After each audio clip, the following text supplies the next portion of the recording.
Hello everyone, welcome to Ansarkari. Today we discuss 4 March newspaper. राष्ट्रीय हरित अधिकरण ने भेजा केंद्र को नोटिस। तो एनजीटी ने उत्तराखंड के जिम कॉर्बेट उद्यान को पारिस्थितिक रूप से देखते हुए संवेदनशील सेंसिटिव जोन घोषित करने के निर्देश दिए हैं। 2006 के राष्ट्रीय पर्यावरण नीति के तहत कुछ स्थानों को संवेदनशील क्षेत्र घोषित किया जाता है जहां लगता है कि पर्यावरण के संतुलन बनाए रखने के लिए और वन्य जीवों की रक्षा के लिए वहां विशेष ध्यान की जरूरत है। तो 2002 के वन्य जीव संरक्षण अधिनियम रणनीति के तहत राष्ट्रीय उद्यान या अभ्यारण्य जितने भी नेशनल पार्क होते हैं या उन सभी को 10 किलोमीटर की सीमा के अंदर जितना भी क्षेत्र आता है उसको सेंसिटिव जोन घोषित किया जाता है। MH-60R शी-होक हेलीकॉप्टर बहुउद्देशीय योजनाओं के लिए लिया गया, अमेरिका द्वारा निर्मित है। ब्लैक होक हेलीकॉप्टर के तरह इसको निर्माण किया गया। समुद्र में सुरक्षा बढ़ाने के लिए नौसेना को दिया जाएगा। कल्पमेदा समस्त प्रगति का श्रेय उन लोगों को जाता है जिन्होंने प्रचलित विचारधाराओं के विरुद्ध कदम उठाया। आप क्या ऐड करोगे इसमें Mansi?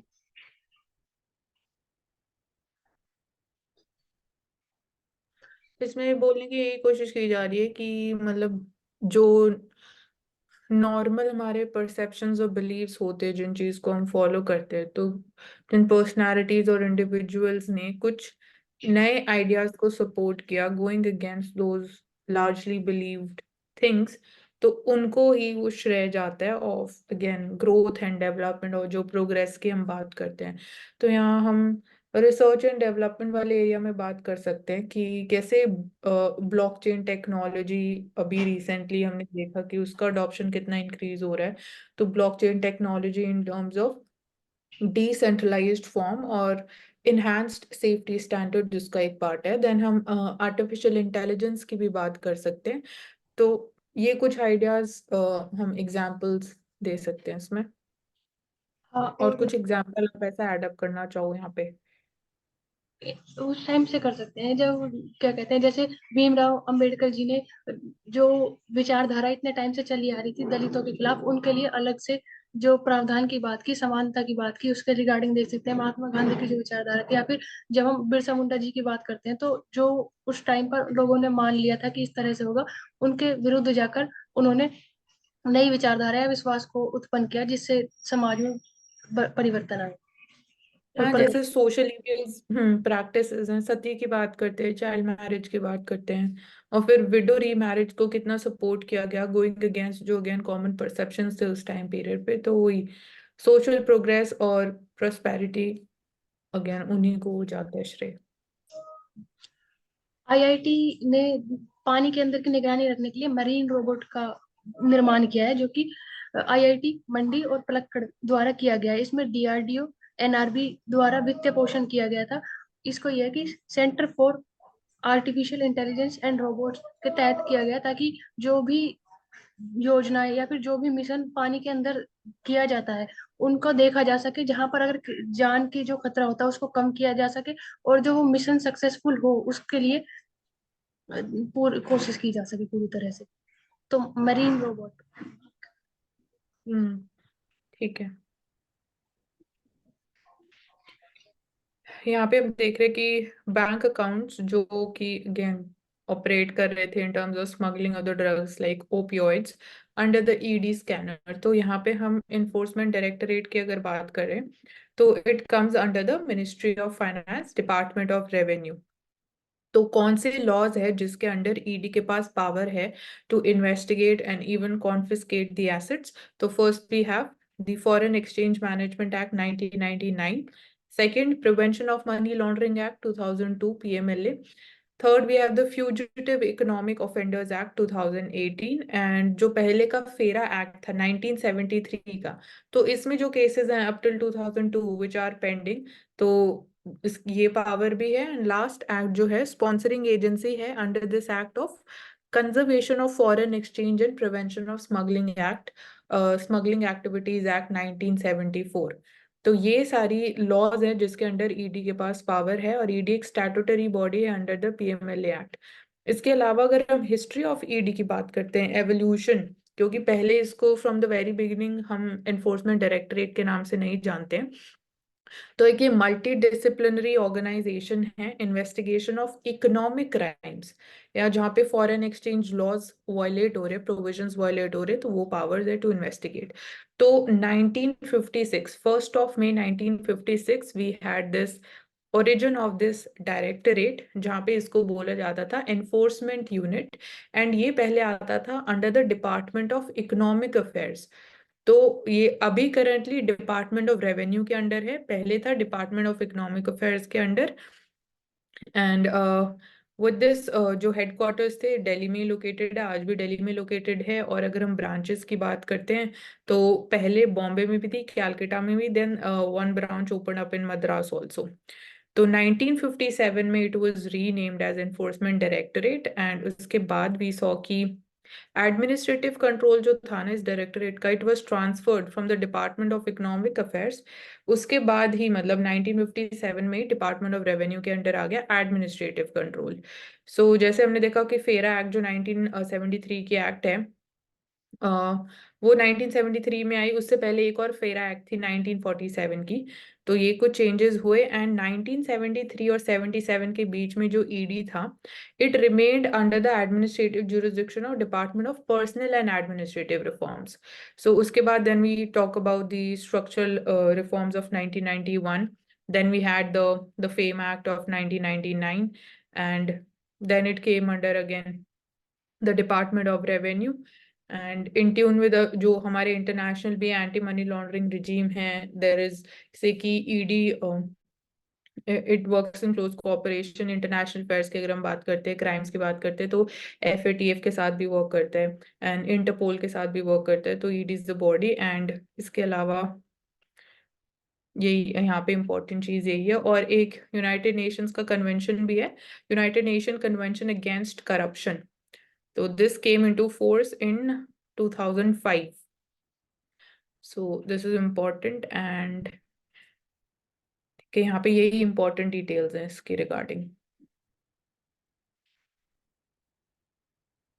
Next grey zone warfare, ये हमने पहले भी बात करी इसके बारे में। ग्रे जोन वॉरफेयर इसकी कोई ऑफिशियल वॉर नहीं हो रहा है, ग्रे एरिया है जिसको मिसयूज किया जा रहा है। फॉर एग्जाम्पल अगर हम देखते हैं चाइना जो कर रहा है साउथ चाइना सी में 9 डैश लाइन पे, जो बोलता है कि जो उसका पूरा क्लेम्स है over that entire region which falls under the 9 dash line, वो एक तरीके से ग्रे जोन वॉरफेयर है। चाइना की जो असर्टिवनेस है, जो चेक बुक डिप्लोमेसी, वो एक तरीके से ग्रे जोन वॉरफेयर है। तो डायरेक्ट अटैक नहीं है, डायरेक्ट इन्वॉल्वमेंट नहीं है, एक कन्वेंशनल वॉर जो हम बोलते हैं। So this is kind of a middle space between जो black and white है of direct conflict and peace.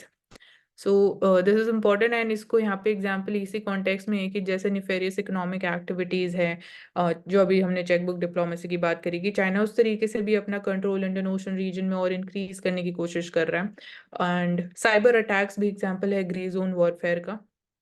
Assassinations और जो सोशल मीडिया पर डिस इन्फॉर्मेशन कैंपेन्स चलाए जाते हैं, तो वो भी, जैसे हमने कल भी बात करी कि कैसे इलेक्शन इंटीग्रिटी को जनरेटिव एआई हैम्पर कर सकता है, तो वो भी एक तरीके से ग्रे जोन वॉरफेयर है।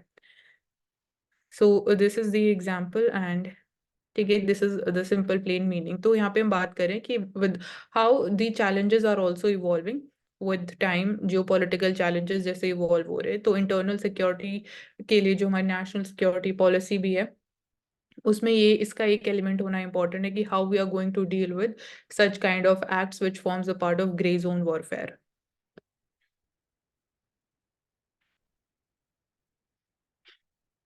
देन here we're seeing कि नेशनल डैम पैनल बनाया गया है to examine the Kaleshwaram project. तो कालेश्वरम प्रोजेक्ट की अगर हम पहले बात करें तो it is a lift irrigation project जो स्टेट ऑफ तेलंगाना में लोकेटेड है on the river Godavari.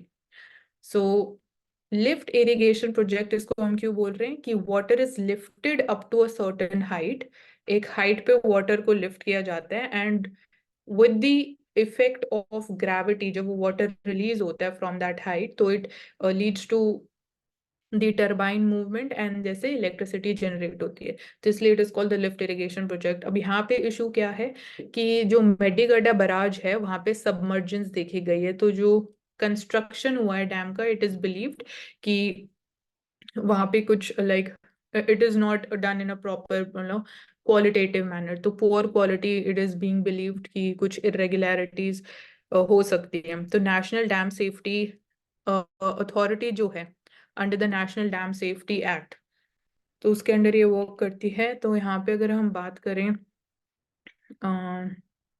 National dam safety authority की, तो dam safety act 2001 2021 is there.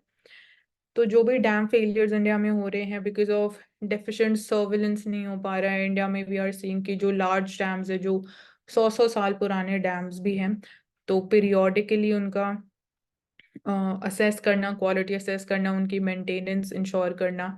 Then key responsibilities in terms of like formation of national और state level bodies भी हैं। तो under this Dam Safety Act of 2021 क्या क्या provisions हैं? तो first तो National Committee on Dam Safety है, तो ये इसका काम क्या है? To oversee dam safety provision policies and regulations। फिर National Dam Safety Authority जैसे हमने बात करा, तो इसका काम है to implement those प्रोविजंस और रिजॉल्व जो स्टेट लेवल डिस्प्यूट्स है। तो स्टेट लेवल डिस्प्यूट्स कौन रिजॉल्व करता है? National dam safety authority. Third we have कि जो चेयरमैन होते हैं सेंट्रल वाटर कमीशन के, वो ही हेड करते हैं डैम सेफ्टी प्रोटोकॉल्स को नेशनल लेवल पे। तो chairman of central water commission has the dam safety protocols, ये एक इंपॉर्टेंट फैक्ट है। एंड स्टेट लेवल पे भी इंपॉर्टेंट है, लॉ बोलता है कि state committee on dam safety भी बनाई जानी चाहिए हर स्टेट में, or state dam safety organizations should also be there so that there is proper coordination between these state bodies and the national bodies as far as the dam safety is concerned. So these are certain important facts about the dam safety और जो इस project में main issue अभी जो हमें देखने को मिल रहा है। और दूसरा एक और बोल सकते हैं मानसी कि डैम सेफ्टी में जनरली इंडिया में focus more on part of the irrigation and hydroelectric production production, इसी फोकस करते हैं, उसको फ्लड कंट्रोल ऐसा नहीं दिखता। हाँ, फ्लड कंट्रोल या फिर even for supplying portable water to certain hmm regions, वो भी एक वो इम्पोर्टेंट पार्ट पहला ऑफ। नहीं रहता प्रायोरिटी। हाँ, पहला नहीं इसके रहता कारण है, क्या हाँ होता है पहला। कि हम ऐसा चाहते हैं कि मैक्सिमम वाटर स्टोरेज कर लें, और मैक्सिमम वाटर जब स्टोर करते हैं तब उसके बाद फिर जब एक साथ फिर वाटर रिलीज करते हैं, फ्लडिंग होता है, अर्बन फ्लडिंग होता है। तो इसलिए जो sustainable form of water E flow में maintenance of the E flow या sustain level of release of the water, इस पर भी फोकस करना चाहिए। रादर है कि मैक्सिमम हाँ स्टोर कर लिए और उसके बाद फिर अब उसको कंटिन्यूअसली आप हाइड्रो इलेक्ट्रिसिटी प्रोडक्शन में यूज कर रहे हैं, ये हाँ, फोकस मतलब है। बोल सकते हैं मिसमैनेजमेंट, और जो वाटर रिजर्वॉयर्स है वो भी मिसमैनेज किया जाता है। और इंडिया जैसे में बोला गया 40-50% से ऊपर जो डैम है, दे आर बहुत पुराना, 30-40 ईयर्स, कुछ कुछ 100 ईयर्स पुराना। हाँ, ये हमने बात की अभी यहाँ पे। Hmm okay, moving to next topic Divya. तो नॉन लैप्सेबल फंड बनाने की बात की जा रही है for the modernisation of the defence sector. So this is just a part of the plan, अभी इसको एग्जीक्यूट नहीं किया गया है। तो यहाँ पे इशू क्या है? इशू ये आ रहा है कि it will lead to violation of जो फंडामेंटल, मतलब पार्लियामेंट्री अकाउंटेबिलिटी है, उसको वायलेट किया जा सकता है। क्योंकि नॉन लैप्सेबल फंड जो भी अभी अगर हम हिस्ट्री में बात करते हैं, जो भी बनाए गए हैं, they are funded through the mechanism of cess. तो इसलिए नॉन लैप्सेबल फंड है, और we can say over a particular time period उसमें फंड फ्लो करता रहता है। बट सिंस वो सेस के थ्रू फंडेड है, तो वो एक सेपरेट पार्ट हो गया। यहाँ पे अगर ये जो फंड बनाया जाएगा, तो यहाँ पे पार्लियामेंट्री अकाउंटेबिलिटी कम हो सकती है। तो it might lead to violation और जो बेसिक हमारे प्रिंसिपल्स है, पार्लियामेंट्री फाइनेंशियल अकाउंटेबिलिटी या जो फंडामेंटल प्रिंसिपल्स है। सो ये एक part of cause of concern है अंडर दिस थिंग। एंड इसके अलावा 15th फाइनेंस कमीशन ने भी रिकमेंडेशन दिया। तो 15th finance commission was headed by NK Singh and it was for the time period 2015 to 2020। तो उन्होंने भी रिकमेंड किया कि एक dedicated non lapsable modernisation fund बनाया जाना चाहिए for the defence and the internal security. And centre ने भी इसको एग्जामिन किया, इसको अप्रूव किया, बट अगेन यहाँ पे इसको भी इम्प्लीमेंट नहीं किया गया। तो बोला गया उस टाइम पे जो उन्होंने रिकमेंड किया कि it would be created under the public account of India. So इतनी इंफॉर्मेशन अवेलेबल है हमारे पास रिगार्डिंग जो रिकमेंडेशन थी 15th फाइनेंस कमीशन की। एंड ये एक तरीके से अश्योरेंस रहेगा कि एक डेडिकेटेड फंड है, तो availability sufficient amount of liquidity होगी जो भी डिफेंस डील्स होगी for the procurement of the arms and ammunitions और जो भी मैन्युफैक्चरिंग की हम बात करते हैं। तो ओवरऑल कंसर्न इसका ये अकाउंटेबिलिटी का ही है कि इट माइट गेट मिटिगेटेड या डाइल्यूट हो सकती है, बिकॉज हम्म आपको पार्लियामेंट्री अप्रूवल नहीं चाहिएगा फंड लेने के लिए, पैसा लेने के लिए, विड्रॉ करने के लिए। जैसे अभी कंसोलिडेटेड फंड ऑफ इंडिया के अंडर पार्लियामेंट्री अप्रूवल नेसेसरी है, उसके बिना पैसा ना तो उसके अंदर जा सकता है ना उसके बाहर आ सकता है। Hmm okay, moving to the next one. यहाँ पे इस आर्टिकल में बस इतना इम्पोर्टेंट है कि बोल रहा है कि जो स्नेक के जीन्स हैं, जो पेस ऑफ एवोल्यूशन है 3 टाइम्स फास्टर हुआ है कंपेयर टू अदर रेप्टाइल्स। ये भी देखा गया कि कुछ ऐसे लिजर्ड्स भी हैं जिन्होंने अपने लिम्स शेड ऑफ कर दिया एंड दे आल्सो कन्वर्टेड या evolved into the body type of snakes. तो snakes is an example of vertebrates. Vertebrates means कि they are having a backbone. तो ये एक इम्पॉर्टेंट फैक्ट है यहाँ पे। और यहाँ पे डार्विन्स थ्योरी ऑफ एवोल्यूशन की बात हो रही है क्योंकि इवॉल्व जो हुआ है उनके अंदर, बॉडी के अंदर, बॉडी कैसे ट्रांसफॉर्म हुई है टू द चेंजिंग चैलेंजेस और कैसे उन्होंने अडेप्ट किया टुवर्ड्स दैट। तो डार्विन्स थ्योरी ऑफ एवोल्यूशन भी बोलती है all the organisms they evolve through the process of natural selection. So this is important part. और यहाँ पे फॉसिल्स को एग्जामिन किया गया है, तो through this we came to know कि कैसे एवोल्यूशन हुआ। इम्पोर्टेंट थिंग यहाँ पे और कोई इम्पोर्टेंट चीज नहीं है। तो फैक्ट ये कि एक वर्टिब्रेट्स होते हैं स्नेक्स। लगता नहीं है कि वर्टिब्रेट होंगे क्योंकि हम अगेन बैकबोन स्ट्रेट होती है, फ्लेक्सिबल नहीं हो सकती है जैसे स्नेक्स के केस में होती है। तो एक तरीके से snakes, lizards, even lizards are also vertebrates and humans. तो यहाँ इन तीनों को कंपेयर किया जा रहा है, तो बोला जा रहा है एक तरीके से सेम ही, थोड़ी सी सिमिलर कैटेगरी है। तो like snakes they are having 300 vertebrae, एक बोन्स आई थिंक बात हो रही है यहाँ पे स्पाइनल कॉलम में, specially designed vertebrae, lizards, humans and snakes. तो हम्म यहाँ पे हम बात कर सकते हैं अगेन जीनोम सीक्वेंसिंग भी एक तरीके से हेल्प कर सकता है इन टर्म्स ऑफ डिटरमाइनिंग कि how evolution has happened. Next, resonance क्या होता है? तो फिजिक्स में हम इसको स्टडी करते हैं रेजोनेंस। सपोज ये हमने नोटिस किया होगा कि सपोज कोई प्लेन फ्लाई कर रहा है, अगर वो थोड़ा लोअर हाइट पे है तो जो विंडो के मिरर्स हैं वो भी उसी फ्रीक्वेंसी पे वाइब्रेट करने लग जाते हैं। तो this hmm is an example of resonance. तो रेजोनेंस में क्या होता है कि अगर सपोज, जैसे इसी एग्जांपल के थ्रू अगर एक्सप्लेन करूँ, तो जो प्लेन की फ्रीक्वेंसी है और जो विंडो मिरर्स में नेचुरल फ्रीक्वेंसी अगर वो मैच कर जाती है तो वो वाइब्रेट करने लग जाते हैं। तो उसका इफेक्ट जो है वो और एम्पलीफाई हो जाता है। तो यहाँ पे इसका डेंजरस इम्पैक्ट है, जैसे कि सपोर्ट ब्रिज के ऊपर सोल्जर्स मार्च कर रहे हैं, तो मार्च करते हुए जो जाते हैं उनकी फ्रीक्वेंसी और natural frequency of the bridge match कर जाती है और उसकी वजह से ब्रिज कोलैप्स हो जाता है। तो वो जो फोर्स है वो एम्पलीफाई हो जाती है बिकॉज ऑफ रेजोनेंस। तो ये इसका एक नेगेटिव इम्पैक्ट है। अगर हम इसका पॉजिटिव एप्लीकेशन देखें रेजोनेंस का, तो जैसे क्वार्ट्ज वॉच होती हैं, क्वार्ट्ज क्रिस्टल होता है उसमें, म्यूजिकल इंस्ट्रूमेंट्स जो हम प्ले करते हैं वहां पे भी रेजोनेंस ही है, जो वाइब्रेशंस होती हैं। देन एमआरआई यहाँ एग्जांपल दे रखा है, जो मैग्नेटिक रेजोनेंस होता है जिसके थ्रू हमारी बॉडी एक तरीके से स्कैन की जाती है और क्लियरली स्कैन की जाती है कंपेयर टू द एक्सरेज। तो ये इसके पॉजिटिव एप्लीकेशंस हैं इन रियल लाइफ।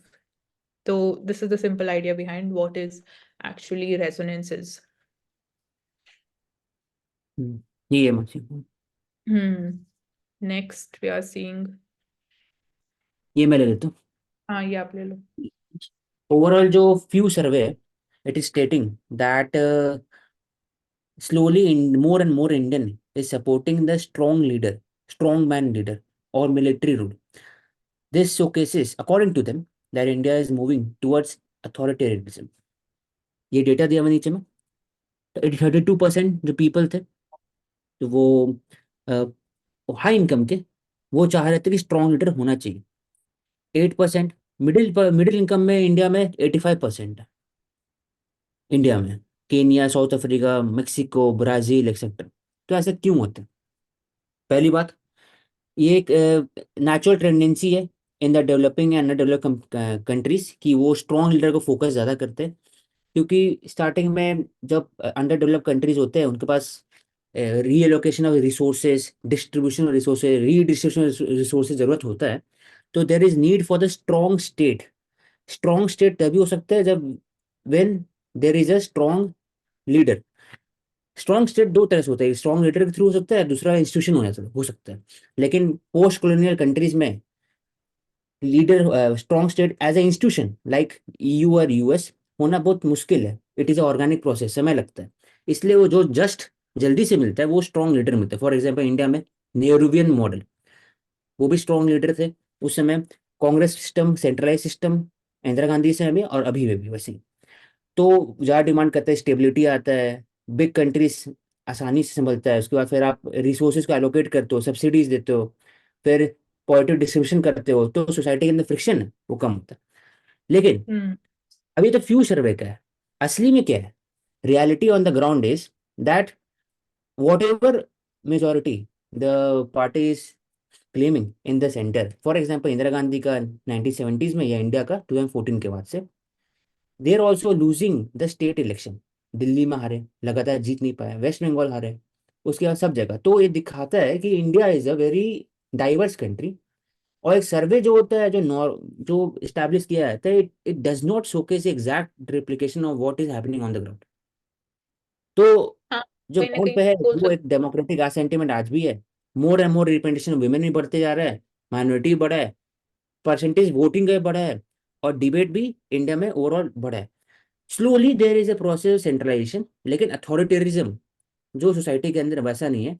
क्योंकि वो आज भी लोग हैं जो आप वो वोट देते हैं स्ट्रॉन्ग लीडर को सेंटर में, लेकिन स्टेट में अलग देते हैं। हो सकता है कि चेंज हो। तो ये बहुत कॉम्प्लेक्स प्रोसेस है, इसको डायरेक्टली ब्लैक एंड व्हाइट से दिखना नहीं चाहिए। लास्ट में ये हाँ, conclude continue. Okay, next topic. ये वाला भी, फॉर एग्जांपल फार्म सब्सिडी, तो उसमें क्या हुआ था कि थाईलैंड के जो एक रिप्रेजेंटेटिव थे उन्होंने क्रिटिसाइज कर दिया इंडिया को एट अ सब्सिडी, कि ग्री एम्बर बॉक्स में है, India distort a lot in the subsidy, क्योंकि उनको प्रोक्योरमेंट करते हैं और फिर दे destroy the trade mechanism in the world. तो उनको हटा दिया गया, थाईलैंड के रिप्रेजेंटेटिव जो थे उनको वापस लिया गया। तो इसमें थाईलैंड क्यों स्लैम कर रहे हैं, तो एक क्वेश्चन उठता है क्योंकि Thailand is second largest producer of the rice after India. That is why उन पर इफेक्ट होता है। इंडिया जब पब्लिक स्टॉक होल्डर पे क्वेश्चन करते हैं और उससे बोलते हैं ज्यादा से ज्यादा सब्सिडी होना चाहिए, there is a permanent solution for the peace clause. Peace clause है टेम्पररी, परमानेंट सोल्यूशन होना चाहिए, तो थाईलैंड इसलिए फिर क्रिटिसाइज कर रहे हैं इसमें। और यहाँ पे तो इंडिया का अग्रीमेंट ऑफ एग्जाम्पल पूछा जाए तो एग्रीकल्चर। वैल्यू हम्म है 46 बिलियन, सब्सिडी दिएगा 6 बिलियन। तो अगर डिवाइड करो 6/46, तो it is 13.7%, which is greater than 10% that has been mandated by the WTO under the Amber hmm Subsidy Peace Clause। तो हाँ, जो बार बार एग्रीमेंट ब्रीच होते होती है। रहता है, तो डेवलप कंट्री चाहते हैं कि ब्रीच नहीं हो, 10% के नीचे ही रहे। इंडिया बोलता है जरूरत है करने का, क्योंकि ये ग्लोबल जियो पॉलिटिक्स में प्रॉब्लम है, फिर लोकल फूड सिक्योरिटी का इशू है, पोस्ट कोविड स्ट्रेस है, ग्राउंड लेवल पे एग्री स्ट्रेस है, इसी कारण करना पड़ता है। तो ये दोनों डेवलप कंट्री और डेवलपिंग कंट्रीज के बीच में डिफरेंस है। कंटिन्यू। हाँ, उनका कहना ये भी है कि थाईलैंड का बोलना ये है कि ये जो है फूड सिक्योरिटी बाकी कंट्रीज की भी इम्पैक्ट कर रहा है, इन टर्म्स ऑफ कि जैसे जो इंडिया राइस एक्सपोर्ट कर रहा है, तो इस केस में जो हमारा लिमिट था, D minimus limit of 10% support होना चाहिए, कि जो अग्रीमेंट ऑफ एग्रीकल्चर के अंडर भी मेंशन्ड है कि टोटल वैल्यू ऑफ जो प्रोडक्शन है एग्रीकल्चर प्रोडक्ट का, उसका 10% से ज्यादा सपोर्ट नहीं कर सकते। तो ये ब्रीच हुआ in case of rice export जो इंडिया करता है। तो जैसे बाकी प्लेयर्स जो है राइस एक्सपोर्ट्स में कंपीटिंग नेशंस हैं, तो दे आर सेइंग कि it is difficult to compete with the Indian rice and they're losing the global export market share to India because of this। तो कैंस ग्रुप भी यहाँ mention है। Cairns group में it comprises of these countries, बहुत सारी countries like Argentina, Australia, Brazil, Canada, all of these are there. And they say कि एक तरीके से लॉबी किए जा रहे हैं for the agriculture trade liberalisation. So ये कुछ कंसर्न्स, और बाकी लाइक एमएसपी भी एक कंसर्न है, पब्लिक स्टॉक होल्डिंग एक कंसर्न है। जब परसेंटेज और करेंसी में हम कंपेयर करते हैं तो जो करेंसी में सब्सिडी डेवलप कंट्रीज के थ्रू दी जाती है वो तो बहुत ज़्यादा होती है। तो उस रिगार्डिंग भी तो इशू उठते हैं, उसमें क्या नहीं, होता करेंसी का इस कॉन्टेक्स्ट में नहीं ना। आप तो कितना भी सपोर्ट प्रोवाइड कर रहे हो, जैसे आप इंडियन रुपी, अगर हम इंडियन करेंसी की बात करते हैं, तो उसका 10% ऑफ मतलब कि जो टोटल वैल्यू ऑफ प्रोडक्शन है एग्रीकल्चर प्रोडक्ट का, तो वो इन्फ्लेशन की वजह से हम थोड़ा सा बोल सकते हैं कि डिस्टॉर्शनरी इफेक्ट हो सकता है। तो 10% of total value of production, अब वो हर करेंसी में 10% तो उतना ही रहेगा ना। अगर हम डॉलर की ही बात करते हैं, अमेरिका के पास अगर वो अपनी सब्सिडी में $40 दे रहा है और इंडिया 10% को ब्रीच करके $15 दे रहा है, फिर भी तो वो अमेरिका से कम ही है ना। तो मैं उसमें बोल रही हूँ, तो उस रिगार्डिंग भी अच्छा। तो सोचते हैं। हाँ वो हम्म। भैया, वो तो बात तुमने जो कहा है, वो तो कन्वर्ट तो डॉलर में हो ही रहा है, देखो सामने में लिखा ही हुआ है दोनों सेम में। और एक तरह से वैसा नहीं है यहाँ पर, हाँ ठीक है, ये पीपीपी मॉडल पर डिपेंड नहीं है, पीपीपी नहीं, पीपीपी पर डिपेंड नहीं करता है, ये जीडीपी पर डिपेंड करता है डायरेक्टली, इसलिए डायरेक्टली कन्वर्जन है इसमें, उसके हिसाब से कन्वर्ट नहीं किया जा रहा है भाई जो। यहाँ पे मेंशन है, जैसे जो इंडियन गवर्नमेंट सब्सिडी प्रोवाइड करती है, it comes at rupees sorry $300 पर फार्मर, और यूएसए के केस में इट इज $40,000 पर फार्मर। तो इतना वेरिएशन जो है, मतलब वो डेवलप्ड कंट्री है, इंडिया डेवलपिंग कंट्री है, तो एक यहाँ पे भी चैलेंज आ जाता है। लास्ट पैरा में मेंशन है ना, $300 पर फार्मर इंडियन सब्सिडी जो प्रोवाइड करते हैं, यूएसए में $40,000 सब्सिडी है पर फार्मर। हम्म।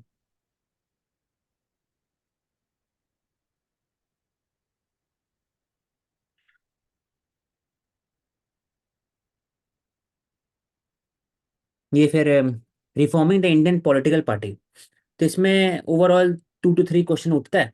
पहली बात है कि देखा जाता है कि there is a increase of anti defection use by the speaker, और एक तरह से मर्ज भी कर रहे हैं, डिफेक्ट भी कर रहे हैं पार्टी। तो उसमें बोला गया था कि स्पीकर का रोल क्या है। स्पीकर का रोल है कि हाई स्टैंडर्ड मेंटेन करना, decorum, public debate in the legislative assembly and also in the Lok Sabha. लेकिन overall there is a question on the partisanship of the speaker, और जो 10 शेड्यूल के अंदर में एंटी डिफेक्शन प्रोविजन है, ये भी ब्रीच होता है। तो पहली बात है, उसमें दिया हुआ है कि या तो आप छोड़ दीजिए पार्टी, वॉलेंट्री छोड़ दीजिए, या फिर आप जो नॉमिनेटेड मेंबर है वो 6 महीने बाद ज्वाइन कर रहे हैं, या फिर आप मर्ज कर रहे हैं दूसरे पार्टी के अंदर में, और आपका 1/3 से नीचे, तब जाकर आपका एंटी डिफेक्शन लगेगा।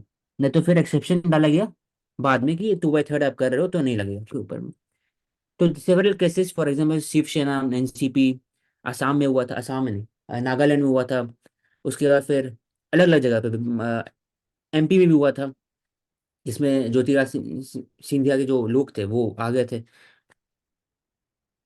तो इसमें इशू उठता है कि इंट्रा पार्टी और inner party, intra and inter party democracy, whip जो कल्चर है, it is top down mechanism, वो हर बार जब यूज होता है तो इंट्रा पार्टी डेमोक्रेसी हर्ट होता है, क्योंकि जो इंडिविजुअल एमपी और एमएलए, उनके पास जो चॉइस है, उनके पास जो एक सेंटिमेंट है कि मैं इसको वोट दूंगा इसको नहीं, तो वो नहीं दे सकते। तो इसलिए कुछ कुछ प्रोविजन है, फॉर एग्जाम्पल प्रेसिडेंट इलेक्शन में नहीं लगता है, डायरेक्शन नहीं दे सकते व्हीप, अगर व्हीप डायरेक्शन दे भी रहे हो तो आप वोट अगेंस्ट भी दे सकते हो, ऐसा है। और नॉर्मली केसेस में भी होता है, लेकिन जनरली जो नॉन कॉन्फिडेंट मोशन और बाकी जगह में व्हिप डायरेक्शन इशू होता है, और आप वोट नहीं दे सकते अगेंस्ट जाकर। तो एक दूसरा है। तीसरा बोल सकते हैं कि जो पार्टी कल्चर है, जो एमपी एमएलए है, वो एक तरह से totally dependent on the expenditure provided by the political party. अपने खुद से एक्सपेंस पैसा एक्सपेंस करके आप जीत नहीं सकते इलेक्शन।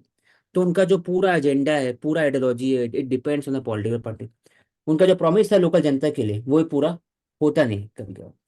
तो there is need for the more and more inner party democracy election, क्योंकि जब वन मैन पार्टी बन जाता है, फॉर एग्जाम्पल इंदिरा गांधी के समय में या फिर अभी प्रेजेंट, तब they drive the overall party structure in the political party, उससे अफेक्ट होता है इनर पार्टी।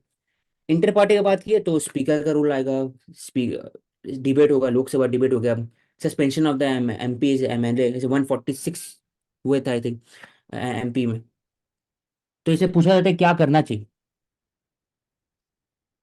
पहली बात इसमें बोला जाता है कि first conduct through study how democratic structure and process है विद इन द पार्टी।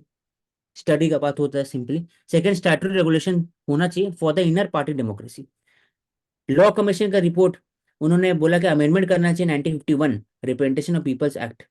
उसमें बोला है कि हर एक पार्टी के बाद पास एक कॉन्स्टिट्यूशन होना चाहिए और एग्जीक्यूटिव कमिटी इलेक्शन के बेसिस पर होना चाहिए। इलेक्शन एग्जीक्यूटिव पार्टी जो होते हैं उसमें, और जो भी पार्टी इलेक्शन, और दूसरा कि इलेक्शन कमिश्नर ऑफ इंडिया के पास पावर होना चाहिए, they can impose monetary penalties and withdraw the political party registration if they fail to comply with the act. लेकिन जो थर्ड वाला प्रोविजन है कि आप मॉनेटरी पेनल्टीज या विद्रॉ करने रजिस्ट्रेशन, ऐसा नहीं हो सकता, उनके पास पावर नहीं है election commission power. Election commission of India सिर्फ और सिर्फ रजिस्टर कर सकते हैं based on the certain provision given in the 1950 act, लेकिन उसको रिमूव नहीं कर सकते।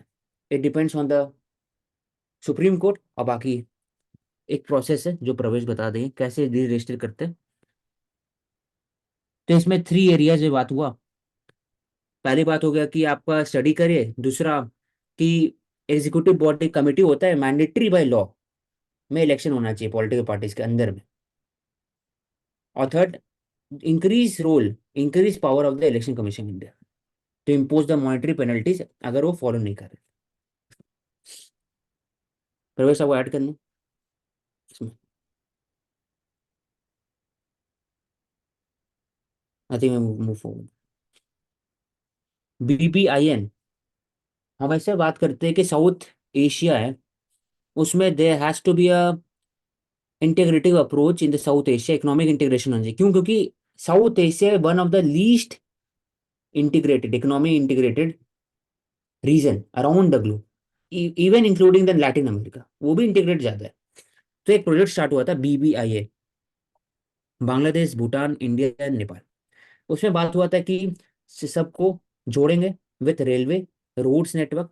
लेकिन भूटान ने क्रिटिसाइज किया था वो प्रोजेक्ट को, क्योंकि it said that it is affecting the pristine environment, और उनका जो डाइवर्सिटी है, उनका जो बायोडाइवर्सिटी है, इन्वायरमेंट है, वो इफेक्ट होगा ज़्यादा से ज़्यादा अगर ट्रांजिट होगा, क्योंकि परमिट लेना पड़ेगा बार बार। और मेजर हिली टेरेन है भूटान, और वहाँ पर बार बार अगर रोड्स कंस्ट्रक्शन होगा, रेलवेज होगा, तो उनका जो लॉन्ग टर्म गोल है ग्रीन GDP और वैसे का, तो वो नहीं मैच कर पाए। तो वो फिर क्रिटिसाइज करके वो हट गए थे BBI में। लेकिन ये बोल रहे हैं कैसे BBI को हम लोग फिक्स कर सकते हैं, अच्छा कर सकते हैं।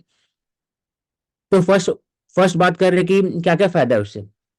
तो बांग्लादेश रेलवेज अगर यूज करेंगे कोलकाता टू अगरतला, उसे ट्रांसपोर्टेशन कॉस्ट 2/3 टाइम कम हो सकता है। चित्तगोंग पोर्ट है, इसको यूज कर सकते हैं बाय द आसाम, पूरा घूम के जाना पड़ता है कोलकाता, तो डायरेक्टली त्रिपुरा के थ्रू ही चित्तगोंग पोर्ट जा सकते हैं, तो आसान हो जाएगा।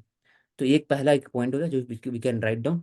उसके बाद डिफरेंट एरियाज है, फॉर एग्जांपल क्विक प्रैक्टिकल है ज़्यादा, और हर एक कंट्री के बीच में इंटीग्रेशन होगा, FDI इंक्रीज होगा, और अलग अलग नाम दिया है, तो I think it is not exact. Agartala Akhaura rail link, Agartala Akhaura rail link connecting the west and north Bangladesh with Indian Bhutan, ये एग्जाम्पल ले सकते हैं which we can right. Indian railway is also connected to Bangladesh railway network, Indian railway को connect कर सकते हैं, उससे हो जाएगा। फिर दूसरा, इंडिया नेपाल के बीच में अभी सिर्फ one cross border rail link है, जयनगर एंड बिजलपुरा, एक ही अभी तक है, तो और उसको एक्सटेंड कर सकते हैं, बढ़ा सकते हैं। दूसरा बात है भूटान का, देखा जाए तो इंडिया और भूटान दोनों बात करते हैं importance of rail link from Gelephu to Kokrajhar. तो ओवरऑल जो ये तीनों है, ये तभी इंक्रीज करेगा जब regional rail network connectivity in the north east region, it will be funded jointly by the countries and also government of India through MODNER, Ministry of Development of North East Region। और सहायता भी ले सकते हैं world bank ADB का for the long term loans and viability gap funding. तभी जाके जो क्रॉस बॉर्डर जो इंटीग्रेशन है वो बढ़ सकता है। एक दो चीज हम लोग और ऐड कर सकते हैं, एक है रीजनल रेल अग्रीमेंट कर सकते हैं आपस में रेल कनेक्टिविटी बढ़ाने के लिए, और same with respect to the highways rail agreement. तो बीबीआई के अंदर में all weather rail connectivity focus कर सकते हैं, और तभी जा करके हो सकता है। एक तो इसमें ओवरऑल यहाँ अगर पे कंक्लूड किया ट्रांसपोर्टेशन, हाँ, एक I would like to add up hmm, कि बीबीआईएन की जब हम बात करते हैं तो ट्रांसपोर्टेशन के around they have signed this motor vehicles agreement. तो इसमें मेन पर्पस यही है कि रेगुलेट करे पैसेंजर, पर्सनल और जो कार्गो व्हीकलर ट्रैफिक है, जो इन चारों कंट्रीज के थ्रू पास कर सकता है। मतलब इंडियन व्हीकल कोई है, it can go into Nepal and Bhutan. तो ये मेन पर्पस है। और जो मोटर व्हीकल अग्रीमेंट है, पहले इंडिया ने इसको इंट्रोड्यूस किया था सार्क में, बट बिकॉज पाकिस्तान कुछ कंसर्न्स थे तो that's why it couldn't be signed that, तो that's why India introduce this in BBIN. तो यहाँ पे यही है कि सीमलेस ट्रांसपोर्टेशन चारों कंट्रीज में कैसे किया जा सकता है, हाँ। कार्गो है, टूरिज्म प्रमोट हो सकता है, तो फॉर दैट। और बस दो बस तीन चीज हाईलाइट करें, ये तीनों नाम है ना, इसको एक बार लिख लेना। फिर एक वर्ड हो गया regional rail agreement, regional highway agreement, और एक और हो गया कि new terminal port SEZ in Bhutan, Nepal and Bangladesh. ये सब भी फंड कर सकते हैं ओवरऑल। कौन फंड करेगा? तो MO, ministry of development of north east region, along with world bank और ADB। बस कंटिन्यू। अब मैक्रोन वर्सेस पुतिन, अच्छा केस स्टडी है। ये दिखाता है कि यूरोपियन यूनियन का माइंडसेट कैसे है, और फिर रशिया का माइंडसेट क्या है, और US का माइंडसेट क्या है, तीनों का, with respect to the hegemony. तो यूरोपियन यूनियन को अभी कौन चला रहा है, अगर सिंपल लैंग्वेज बोला जाए तो बिग कंट्रीज, जो पावरफुल कंट्रीज है, जो न्यूक्लियर वेपन रिलेटेड कंट्रीज है, वो सिर्फ फ्रांस है। पहले UK थे, अब UK का ब्रेजिल के बाद फ्रांस हो गया। उनके पास परमानेंट सिक्योरिटी काउंसिल है, न्यूक्लियर पावर है, न्यूक्लियर वेपन है। उसके बाद फिर उनका स्ट्रैटेजिक पावर भी वर्ल्ड में ज्यादा as compare to Germany. Germany they are dependent mostly on US।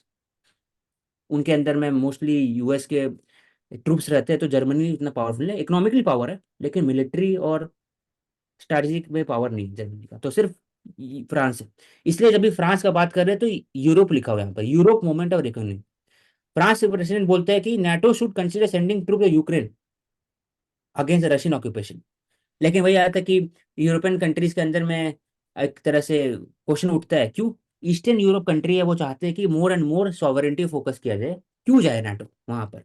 Eastern country, कुछ कुछ वेस्टर्न कंट्रीज फॉर एग्जाम्पल बोलते हैं, यहाँ पर लाइट राइट विंग की गवर्नमेंट है, बोलते हैं कि देर is a high intervention by the EU in their sovereignty. तो यूरोप जब बात करेगा नाटो को भेजना चाहिए, तब उसमें फायदा US को होता है, क्योंकि नाटो का एक्सपेंडिचर मोस्टली US करते हैं, तो वेपन्स का प्रोक्योरमेंट सब US करेंगे, और ओवरऑल जो खर्चा होगा वो एक तरह से EU खुद संभालेंगे। तो पूरा जो मिलिट्री इंडस्ट्रियल कॉम्प्लेक्स US का वो बढ़ेगा, और EU का जो अपने ऊपर डिपेंडेंसी है US पर और बढ़ जाएगा। रशिया ये चाहता नहीं है कभी भी, इसलिए दोनों के बीच में हमेशा से एक रहता है। लेकिन France Macron who leads only serious military power in western Europe, और एस्केलेशन के कारण यूरोप ही डिस्ट्रॉय होगा लॉन्ग टर्म में। इसलिए लिखा हुआ है कि आज Macron remind Europe this is war on our soil and our continent. क्योंकि मैक्रोन भी चाहते हैं कि ज्यादा से ज्यादा एक कंट्रोल हो जाए यूरोपियन यूनियन के बाद उनके ऊपर, वो कंट्रोल करें एक तरह से। सबको चाहता है कि लीडरशिप रोल वो निभाए। इंडिया से ग्लोबल साउथ, वो चाहता है कि यूरोपियन लीडर का। तो हमेशा जब लीडरशिप चाहते हैं तो कभी ना कभी जो वॉर होता है तो उनका रोल उनका बढ़ जाता है विद रिस्पेक्ट टू। तो NATO has come to the terms with Putin nuclear threat to counter Russia aggression. तो ये दोनों के बीच में रशिया बोलता है कि नाटो एक्सपैंड मत करिए ईस्टर्न यूरोपियन कंट्रीज में अभी, लेकिन हो गया। यूक्रेन को भी क्वेश्चन उठाया जा रहा है, स्वीडन तो हो चुका है, नॉर्वे भी हो चुके हैं। तो इसी कारण एक डिस्टेबलाइजिंग फैक्टर है नाटो।